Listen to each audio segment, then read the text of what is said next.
Bismillahirrahmanirrahim. Assalamualaikum warahmatullahi wabarakatuh. Alhamdulillahirabbil alamin. Wassalatu wassalamu ala nabiyyina wa sayyidina Muhammadin wa ala alihi wa sahbihi ajma'in wa dzurriyyatihi wa ummatihi ila yaumiddin wa ba'd. Saudara-saudariku dimanapun kita semua berada, semoga tayangan kali ini menemui kita semua dalam keadaan yang sehat, yang baik, dan dimuliakan oleh Allah Subhanahu wa Ta'ala. Hari ini alhamdulillah telah sampai kita pada hari ke-20 di bulan Ramadan tahun 1446 Hijrah dari Indonesia, khususnya waktu Indonesia bagian barat, dan tentu kita bermohon pada Allah Subhanahu wa Ta'ala semoga seluruh rangkaian ibadah yang mengiringi puasa kita di tahun ini sampai detik ini berkenan diterima oleh Allah Subhanahu wa Ta'ala dengan penerimaan terbaik.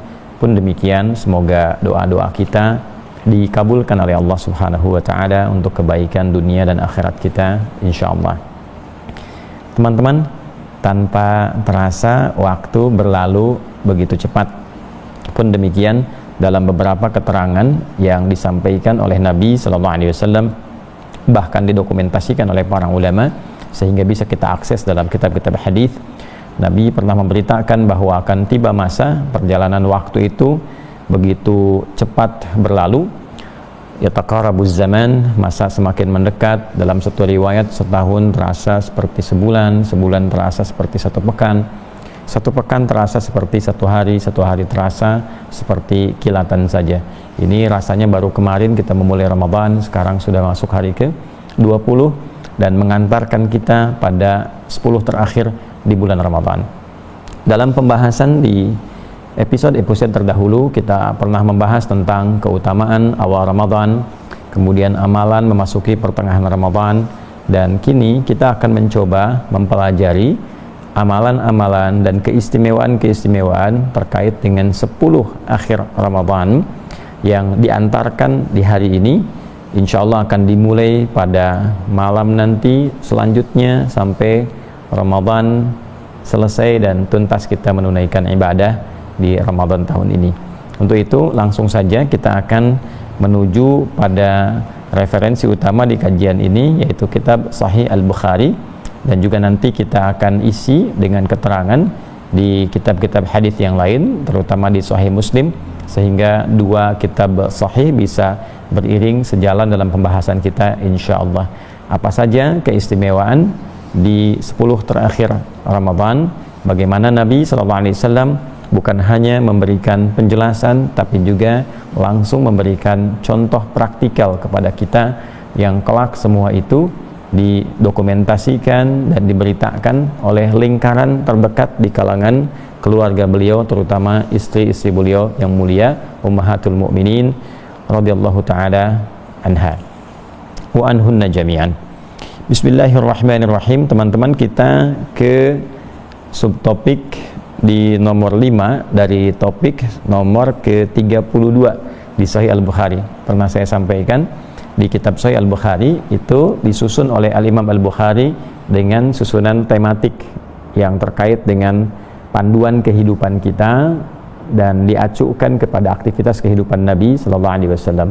Nah, 97 tema atau kadang sering saya sebut 97 topik ini diurutkan secara sistematis sesuai perjalanan kebutuhan kehidupan kita, baik dalam ibadah ritual pun demikian dalam ibadah sosial di muamalah, serta juga ada yang terkait dengan kehidupan praktikal semacam tuntunan berakhlak dan sebagainya. Nah, ini kita temukan di topik nomor ke-32 kitab Fadli Lailatul Qadar, ya, topik pembahasan tentang keutamaan malam Al-Qadar. Subtopiknya masuk subtopik yang ke-5 di halaman 297 di kitab kami, Babul Amali fil Ashril Awakhir min Ramadan. Subtopik tentang amal atau aktivitas di 10 terakhir bulan Ramadan. Ya, di 10 terakhir di bulan Ramadan itu aktivitas yang ditunjukkan oleh Nabi sallallahu alaihi wasallam itu seperti apa? Kita akan mulai dari hadis yang insyaallah kita akan bacakan dan pahami bersama. Semoga Allah Subhanahu wa taala memberikan kemudahan, memberikan taufik sehingga mampu kita baca, kita pahami dengan benar, dan pemahaman itu membantu kita untuk mudah mengamalkan saat memasuki 10 terakhir di bulan Ramadan ini. Bismillahirrahmanirrahim. Qala al-Imam al-Bukhari rahimahullahu taala. Qala al-Imam al-Bukhari rahimahullahu taala, ini penting untuk disampaikan supaya kita tidak langsung mengatakan haddatsana. Dalam ilmu hadis itu kita harus sampaikan dulu ke rawi terakhir yang kita terima, baru kemudian kita teruskan. Babul amali fil ashril awakhir min Ramadan. Subtopik tentang aktivitas di 10 terakhir bulan Ramadan. Qala haddatsana Ali bin Abdullah. Imam Al-Bukhari menerima dari sosok bernama Ali bin Abdullah riwayat ini. Haddatsana Sufyan, kemudian Ali bin Abdullah menerima riwayat ini dari Sufyan. An Abi Ya'fur, Sufyan menerima dari Abi Ya'fur. An Abi Dhuha, Abi Ya'fur menerima dari Abi Dhuha. An Masruqin, beliau menerima dari Masruq. An Sayyidati Aisyah radhiyallahu taala anha. Ya, saya di sini masukkan kata Sayyidah sebagai penghormatan dari Sayyidah Aisyah, semoga Allah meridhai kepada beliau. Nah, ini penting teman-teman, dua hal saya tegaskan kembali, bahwa di dalam Islam seluruh panduan untuk beribadah, beragama pada umumnya itu tidak boleh dikarang. Tidak boleh dikarang oleh setiap personal muslim. Tidak ada celah untuk kreativitas. Di sini untuk menjaga originalitas keislaman, validitas ajaran Islam yang menunjukkan Islam itu benar, ya kan? Yang menjaga nilai-nilai keislaman, tahu dari mana ini nabinya mengajarkan, tahu dari mana Nabi menerima dari petunjuk Allah Subhanahu wa taala. Itulah pentingnya sanad, transmisi periwayatan. Si fulan diterima dari siapa, dari siapa, dari siapa, sampai ke sosok penutur dan pemberi contoh awalnya, yaitu Nabi Muhammad sallallahu alaihi wasallam. Ini keunggulan dalam Islam yang tidak ditemukan ya dalam referensi-referensi, bahkan mungkin di keyakinan lain bisa kita komparasikan. Ada nggak kita temukan jalur yang demikian? Kok ibadahnya bisa begitu, kan? Dari mana taunya kalau mau sholat misalnya tangan diangkat dalam bertakbir misal, gitu kan? Kemudian panduan 10 hari terakhir tahu dari mana? Ya, apa ada orang yang mengarang, apa ada orang yang coba membuat panduan sendiri, atau ini benar-benar petunjuk Nabi? Maka keunggulan di Islam itu bisa dilacak sampai ke setiap masanya, dan setiap orang ini itu bisa kita lacak biografinya juga. Bahkan banyak ulama sudah menulis buku tentang biografi mereka, orang-orang ini, sampai ke karakteristiknya. Ya, sampai ke karakteristiknya. Kita temukan misalnya kitab ada Jarh wa Ta'dil, Mizanul I'tidal, ya, menerangkan tentang karakteristik para periwayat-periwayat demikian. Dan kita temukan misalnya Wafayatul A'yan, Syiar A'lam Nubala, itu kan, tentang profil orang-orang ini yang bisa kita gali itu, ya, sampai ke situnya. Dan saking luar biasanya para ulama kita memberikan satu penjelasan, keterangan yang sangat presisi. Nah, ini satu. Yang kedua, hadis-hadis tentang aktivitas utama Nabi sallallahu alaihi wasallam di 10 akhir Ramadan itu banyak sekali diriwayatkan oleh kalangan terdekat dari beliau di satu keluarganya, terutama Sayyidah Aisyah radhiyallahu taala anha. Jadi nanti banyak sekali hadis tentang aktivitas 10 hari terakhir Nabi SAW, bahkan tentang doanya apa, pencarian malam Al-Qadar, tentang itikaf, ya, itu banyak sekali yang diriwayatkan oleh Sayyidah Aisyah radhiyallahu taala anha. Ini menunjukkan bahwa hikmah dipilihkannya oleh Allah Subhanahu wa taala Sayyidah Aisyah untuk dinikahi oleh Nabi sallallahu alaihi wasallam, ya, itu bukan kepentingan seksualitas ataupun kepentingan biologis, ya, tapi ada sesuatu yang sangat indah di balik itu, yaitu untuk mendokumentasikan seluruh kegiatan Nabi yang sifatnya sangat terbatas aksesnya, ya, yang sifatnya sangat khusus, berada di lingkungan keluarga dekatnya. Ya, oleh karena itu Sayyidah Aisyah yang memang memiliki tipikal yang sangat aktif dalam hal keilmuan, senang belajar, yang kelak juga beliau akan mengajar, itu kan, ibadahnya sangat luar biasa. Dan dari situlah kita mendapatkan keutamaan bahwa yang pertama, perempuan di dalam Islam itu begitu dimuliakan, selalu terbuka peluang untuk belajar, terbuka peluang untuk memperdalam pengetahuan, dan Islam mengangkat derajat perempuan bukan hanya pada tampilan fisiknya yang terjaga, tapi juga bagaimana meningkatkan sisi intelektualitasnya dan sisi spiritualitasnya, ya, sehingga punya keutamaan yang mulia di sisi Allah Subhanahu wa taala. Dalam saat yang bersamaan kita juga mendapatkan contoh teladan bagi perempuan-perempuan muslimah dimanapun berada, gitu ya. Nah, cobalah keluarkan sosok-sosok teladan ini, bagaimana tampil anggun dalam kehidupan yang diberkahi oleh Allah Subhanahu wa taala. Maka keluarkan perjalanan istri-istri Nabi sallallahu alaihi wasallam, terutama Sayyidah Aisyah ini, karena ada ribuan hadis juga yang diriwayatkan oleh beliau dalam perjalanan kehidupannya, dan juga beliau pakar di bidang kedokteran yang kelak juga akan memberikan pengajaran dan fatwa di lingkup kehidupan para sahabat sepeninggal Nabi sallallahu alaihi wasallam. Baik, ini yang penting untuk saya sampaikan dulu supaya mengerti bahwa aktivitas ini karena aktivitas terbatas, ya, aktivitas khusus, maka di antara hikmahnya Nabi oleh Allah Subhanahu wa taala diberikan perintah untuk menikahi istri-istri tertentu, ya, untuk mendokumentasikan kegiatan khususnya Nabi sehingga bisa kita akses sampai dengan saat ini. Baik, qalat Sayyidah Aisyah mengisahkan, kana Nabiyyu sallallahu alaihi wasallam, adalah kebiasaan Nabi sallallahu alaihi wasallam, idza dakhala al-ashru, apabila telah masuk 10 akhir Ramadan, syadda mi'zarahu, beliau mengencangkan ikat pinggangnya, mengencangkan sarungnya, nanti kita lihat, ya. Wa ahya lailahu, kemudian banyak menghidupkan malam-malam akhir Ramadan ini, wa aiqadha ahlahu, dan membangunkan keluarga beliau sallallahu alaihi wasallam tercinta. Ya, sampai di sini diriwayatkan juga oleh Imam Muslim nomor hadis 1174. Nah, jadi teman-teman sekalian, ini diantara aktivitas Nabi Sallallahu Alaihi Wasallam dalam menghidupkan 10 akhir Ramadan dalam hadis yang didokumentasikan oleh Imam Al-Bukhari, subtopik nomor kelima, bab tentang aktivitas Nabi Sallallahu Alaihi Wasallam di 10 hari terakhir Ramadan, nomor hadis 2024, sanadnya tersambung pada Sayyidah Aisyah radhiyallahu taala anha. Baik, kita coba turunkan penjelasannya. Kana Nabiyyu sallallahu alaihi wasallam, adalah kebiasaan Nabi sallallahu alaihi wasallam. Jadi kalau ada kata kana menunjuk pada satu sosok, ya, apalagi sosok mulia Nabi sallallahu alaihi wasallam dan berlangsung di masa yang telah lalu, ini memiliki 3 makna setidaknya. Ya, satu, menjelaskan kegiatan yang telah berlangsung, bentuk past tense yang lalu, ya kan? Yang kedua, ini memberikan satu bentuk umumnya kegiatan yang terus berlangsung. Jadi disebutkan kebiasaan. Di masa lalu Nabi punya kebiasaan, gitulah, ya. Nah, gambarannya kurang lebih demikian. Kemudian yang ketiga, menunjukkan makna penekanan. Ya, menunjukkan sesuatu yang ditekankan. Nah, tidak mungkin ada sesuatu yang ditekankan kecuali menunjukkan keistimewaan tertentu.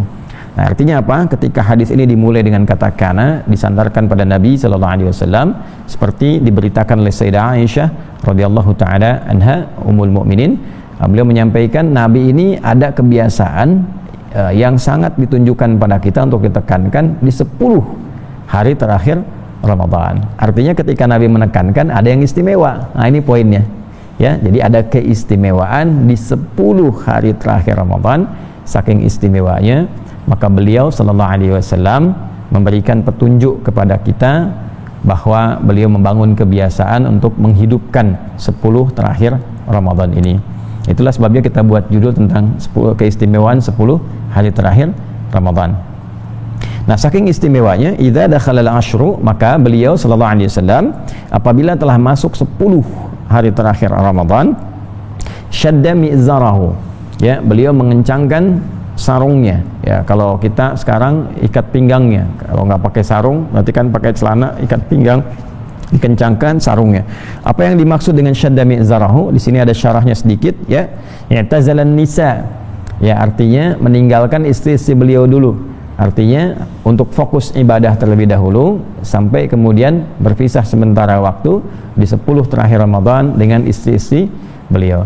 Artinya apa? Saking pentingnya, saking istimewanya 10 terakhir Ramadan ini, ya, keadaan beliau sebagai seorang suami, ya kan, sebagai seorang ayah dalam kehidupan rumah tangga. Ini kan sosok yang paling penting dengan aktivitas terpenting. Ya, setiap kita punya aktivitas kan di rumah tangga dengan pasangan masing-masing, terutama, ya, bagi yang suami dengan istrinya, ya kan, ayah dengan anak-anaknya dan sebagainya.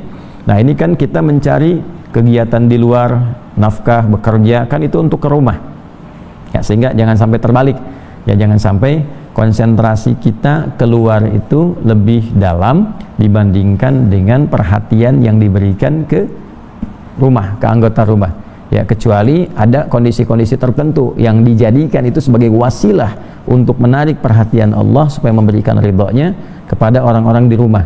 Ya seperti tugas para ulama misalnya, itu lebih banyak membersamai umat kadang-kadang gitu kan, lebih banyak kemudian berdakwah untuk bisa mendapatkan ridha Allah Subhanahu wa taala, sehingga dengan pendapatan ridhanya itu maka turunlah keberkahan ke keluarga. Allah yang jaga keluarganya. Itu nanti ada petunjuknya di dalam Al-Qur'an. Ya, seperti kita temukan misalnya ada di surah Ali Imran di ayat dari 35 sampai 37 bagaimana Sayyidah Hannah, ya, semoga Allah merahmati beliau, itu istrinya Imran, ya, semoga Allah meridhai beliau, punya anak namanya Maryam, kan, alaihissalam, bagaimana kemudian diikhtiarkan oleh beliau sejak dalam kandungan supaya dekat dengan Allah, lalu dibikinkan mihrab setelah lahir, dinamai yang terbaik, itu kan, diperlindungkan kepada Allah. Lantas apa yang terjadi ketika semua diikhtiarkan untuk mendapatkan ridha Allah? Allah menerima ikhtiar itu, maka Allah memberikan perawatannya, kebutuhannya, segalanya, dan fataqabbalaha rabbuha biqabulin hasanin wa ambataha nabatan hasana wa kaffalaha Zakaria kullama dakhala 'alaiha Zakaria al-mihraba wajada 'indaha rizqa, ya kan? Jadi semua disiapkan oleh Allah, diatur pertumbuhannya, diperhatikan, dirawat, sampai kemudian kebutuhan rezekinya pun Allah berikan, ya. Qala ya Maryamu anna laki hadha, qalat huwa min 'indillah. Ini poinnya, innallaha yarzuqu man yasha bighairi hisab. Sampai ketika pamannya mengkonfirmasi, yang merawatnya, melihat semua limpahan kemuliaan itu, Maryam, dari mana semua ini? Maryam kemudian mengatakan alaihissalam, ini semua anugerah dari Allah. Allah memberikan rezeki tanpa batasan. Nah, inilah kadang-kadang ada kesolehan orang tua itu berdampak perawatan, dampak perhatian, berdampak karunia yang Allah berikan. Ya, bahkan setelah kedua orang tuanya meninggal pun anak-anak masih mendapatkan perhatian.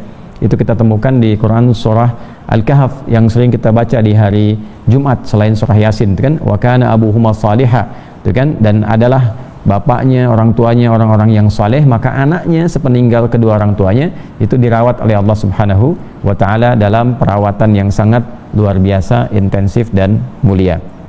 Nah, ini kembali lagi, perhatian ke dalam rumah ini saking tingginya itu sampai dikalahkan oleh pencarian kemuliaan di 10 hari terakhir Ramadan. Maka Nabi sallallahu alaihi wasallam kemudian pamit dulu pada istri-istrinya, ya, untuk menunjukkan kepada umat kita semua sampai hari ini bahwa ada yang istimewa nih. Saking istimewanya mengalah dulu untuk hal-hal khusus spesifik yang ada di kehidupan rumah tangga. Demi mencari keistimewaan ini yang datangnya itu cuma setahun sekali, gitu ya, setahun sekali. Ya, dengan keluarga tetap berinteraksi, kan hanya berpisah sebentar ke masjid, bukan meninggalkan selamanya, gitu kan. Nah, tapi pencarian ini cuma setahun sekali. Kalau nggak dapat tahun ini, belum tentu ketemu di tahun depan. Sedangkan keluarga, ya, masih kita bisa beraktivitas, biasa kita berkumpul dan sebagainya, bahkan dalam masa-masa selepas puasa. Wa ahya lailahu. Nah, ini rumusnya, ya. Jadi sementara pamit ke istri-istri beliau, keluarga beliau, kemudian dari porsi siang dan malam ini menghidupkan malamnya, ya, menghidupkan malamnya. Jadi kalau siang kan aktivitas cenderung puasa, ya, menahan lapar, menahan haus, menahan hasad seksual, gitu kan. Kalau sudah di masjid kan itu sudah otomatis, ya, kan nggak ada bulan puasa yang di masjid siang-siang menyediakan makanan, itu kan nggak ada, gitu kan. Sudah otomatis dikerjakan, ini sudah otomatis orang tinggal meningkatkan ibadahnya saja. Nah, tinggal malamnya yang biasanya istirahat. Nah, ini maksudnya, biasanya kan siangnya itu, ya, beraktivitas, malam istirahat. Nah, ini saking istimewanya 10 Ramadan ini, malamnya pun dihidupkan, ya, malam itu dihidupkan. Di malam banyak dikerjakan aktivitas yang sangat luar biasa.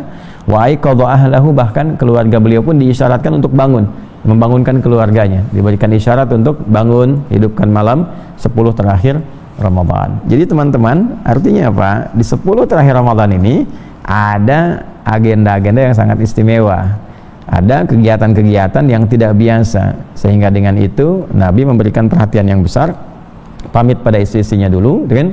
Kemudian setelah itu, yang kedua isyaratnya ada malam-malam yang istimewa di 10 terakhir Ramadan. Jadi dibandingkan dengan siangnya, itu malamnya pun banyak kemudian diberikan perhatian oleh Nabi sallallahu alaihi wasallam, sehingga dihidupkan malamnya dan diberikan pengingat pada keluarga beliau sallallahu alaihi wasallam untuk bisa mengikuti petunjuk beliau menghidupkan malam-malam Ramadan. Nah, dengan demikian kita akan mencoba untuk mencari apa saja yang istimewa yang bisa dikerjakan selama 10 terakhir Ramadan itu, ya, sehingga di hadis Muslim, untuk menuju ke bahasan ini, kita juga akan mendapatkan keterangan bahwa Nabi sallallahu alaihi wasallam itu lebih bersungguh-sungguh lagi ya karena Nabi sallallahu alaihi wasallam adalah kebiasaan Nabi sallallahu alaihi wasallam itu kan ijtihada, beliau semakin bersungguh-sungguh lagi ya di 10 terakhir Ramadan, hal yang jarang beliau lakukan di hari-hari lain, bahkan sebelum 10 Ramadan, di bulan Ramadan itu sendiri. Jadi tidak seperti di awalnya, tidak seperti di pertengahannya, tapi di akhir Ramadan itu semakin meningkat kesungguhan Nabi sallallahu alaihi wasallam. Nah, ada apa saja teman-teman sekalian di 10 terakhir Ramadan ini? Nah, jadi yang pertama yang bisa kita dapatkan kembali kepada keterangan tadi tentang fadlu Lailatul Qadri ya. Jadi di sini ada kitabu Fadli Lailatul Qadri tentang topik keutamaan malam Al-Qadar. Nah, di sini kita akan dapatkan di subtopik yang ketiga ini ada keterangan babu taharri Lailatul Qadri fil witri minal ashril awakhir fihi an Ubadah. Kan ada riwayat nanti dari sahabat Ubadah bin Samit radhiyallahu taala anhu, pun demikian nanti dari Sayyidah Aisyah radhiyallahu taala anha, bahwa di antara yang terpenting dalam 10 hari terakhir itu ada upaya untuk memburu keutamaan malam Al-Qadar. Jadi satu keistimewaannya, kenapa nanti 10 hari terakhir dihidupkan banyak malamnya, sampai juga hubungan suami istri sementara berhenti dulu gitu kan, fokus dulu pada hal yang lain. Nah, ternyata salah satu yang diburunya sampai keluarga dibangunkan untuk mengejar ini, salah satunya adalah ada peluang untuk mendapatkan keutamaan malam Al-Qadar. Nanti kita akan bahas tersendiri tuh, kapan malam Al-Qadar itu ya? Apakah hanya 10 terakhir Ramadan, atau memang juga bisa muncul di awal telah berlalu kan, atau mungkin di pertengahan ya? Dan peluangnya kan sekarang tinggal di 10 terakhir.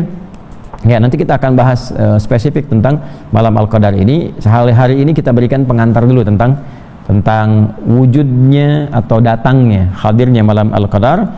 Di antaranya ada peluang di 10 terakhir Ramadan, gitu kan? Kemudian teman-teman sekalian, di sini juga kita dapatkan peluang untuk i'tikaf. Ada i'tikaf nih ya. Jadi dari 10-20 ini sudah mulai siap-siap, malam 21 itu sudah masuk sorenya, malamnya sudah mulai i'tikaf ya, malam 21 kemudian lanjut terus gitu ya. Apakah malam ganjil aja atau setiap malamnya, itu pun nanti ada babnya sendiri. Insyaallah kita akan bahas. Ya, termasuk tujuannya i'tikaf. Kenapa sih ada i'tikaf, sunnahnya gitu kan? Ya, apa yang kita bisa dapatkan dari i'tikaf? Kalau ngejar malam kan jelas, tanpa i'tikaf pun orang bangun, gitu kan? Ya, singkatnya gini, kalau untuk mendapatkan malam Al-Qadar syaratnya bukan di masjid ya, syaratnya malam bangun ya, syaratnya malam bangun. Jadi kalau nggak sempat misalnya ada kemampuan tertentu untuk ke masjid pun ya, di rumah nggak ada masalah, bangun malamnya dihidupkan, insya Allah peluang dapat malam Al-Qadar ya. Tapi di sini ada sunnah yang kedua, yaitu i'tikaf ya. Untuk i'tikaf ini ada kemuliaan apa? Nah, ini jangan sampai dipahami bahwa i'tikaf hanya terbatas untuk mengondisikan mendapatkan malam Al-Qadar, tidak ya. Ada hal yang istimewa lain, ada karakter yang dibentuk dari i'tikaf, ada makna yang sangat dalam. Jadi bukan pindah tempat istirahat, bukan pindah tempat tidur, bukan tempat pindah makan dan sahur. Nanti ini insya Allah kita akan bahas juga tersendiri tentang i'tikaf ini. Jadi yang pertama kita dapatkan ada keistimewaan perburuan positif tentang malam Al-Qadar. Yang kedua adalah ada amalan yang istimewa yang didapatkan khususnya, walaupun tidak diperkenankan juga kita membatasi ya, boleh saja i'tikaf terbatas di 10 pertama, pertengahan, bahkan nanti kita punya bab ini pertengahan, i'tikaf pertengahan Ramadan itu ada subtopiknya sendiri ya. Tapi yang paling populer dan juga paling penting ini adalah nanti diantara sunnah menghidupkan i'tikaf di 10 malam terakhir Ramadan, 10 hari terakhir Ramadan. Nah, ini teman-teman sekalian, di dua hal ini yang kita akan perdalam, khususnya berburu kemuliaan yang hanya didapatkan di 10 hari terakhir Ramadan. Bagaimana perincian dari dua bab itu?